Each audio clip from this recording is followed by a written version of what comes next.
In this video, we are going to talk about how to find zeros of a polynomial.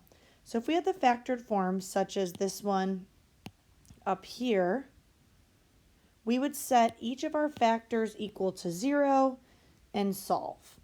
So I would set x plus 2 equal to 0, x minus 2 equal to 0, x plus 3 equal to 0, and x minus 3 equal to 0. And so I would get negative 2, 2, negative 3, and 3 as my solutions. So if you notice, it's just the opposite. When I have x plus 2, I get negative 2. When I have x minus 2, I get positive 2, so on and so forth. So if I'm given x plus 0, I know that my 0 is negative 4. If I'm given that my 0 is 4, I know my factor is x minus 4, because it's always going to be opposite. If I'm given x minus 10, I know my 0 is positive 10. If I'm given my 0 is negative 3, I know it would be x plus 3. If I'm given my 0 is x plus 2, I know my 0 is negative 2. If my 0 is negative 7, I know my factor is x plus 7, and so on and so forth. So x minus 1 means my 0 is 1. If my 0 is 9, I know my factor is x minus 9. So this is going to help us because we are going to now use synthetic division to help determine our zeros. So for example, if they tell me one of my zeros is x equals 2, I would put that on the outside. Then I'm going to put my coefficients on the inside. So I have 1, 5, negative 4, negative 20. So we do synthetic division. I'm going to bring down that first term. Then I'm going to do 2 times 1 to get me 2. Add 2 times 7 to give me 14. Add 2 times 10 to get me 20. And my remainder is 0. So remember, that's the last term is the remainder. This is my constant. This is my x. This is my x squared.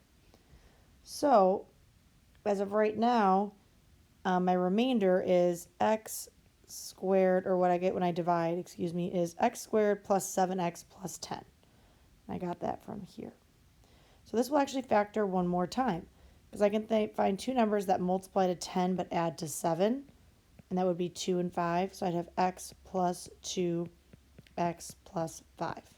So I want to know what the fully factored form is. So first, the first factor they gave me was that x equals 2. So I know that factor is x minus 2.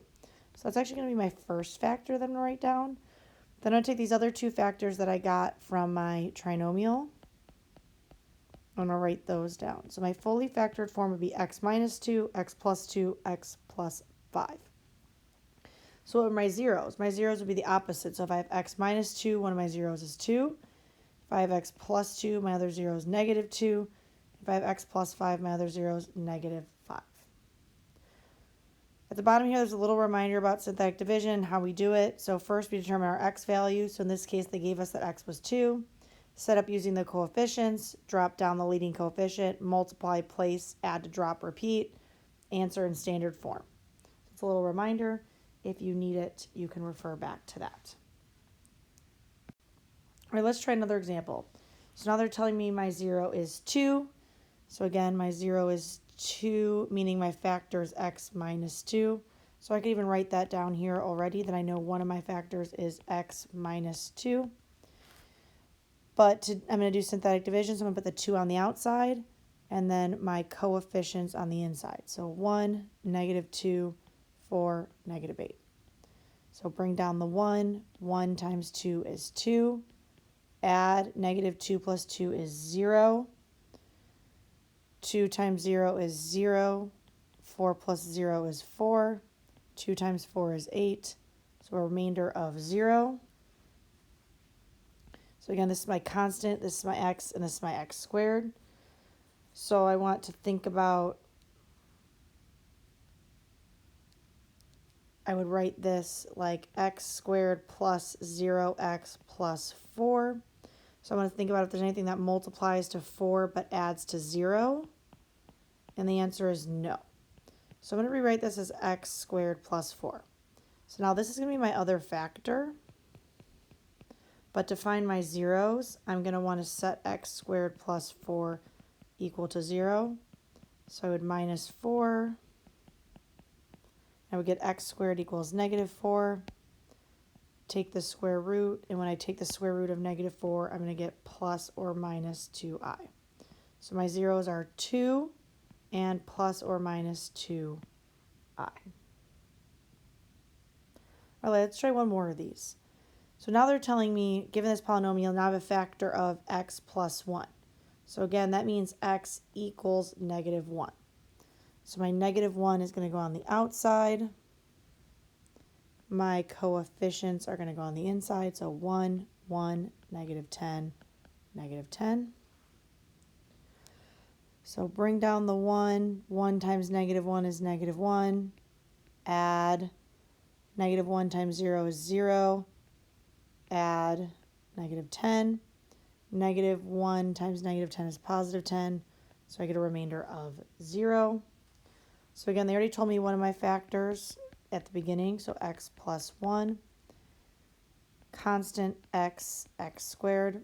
So I want to think about, is there anything that will multiply to negative 10 but add to 0?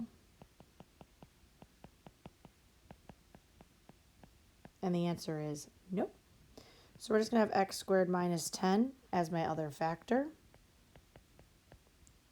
And so to solve for the 0, I'm going to add, or set it equal to 0, then add 10. Take the square root. 10 does not square root, so we're going to leave this as plus or minus the square root of 10. So my zeros are negative 1 and plus or minus the square root of 10.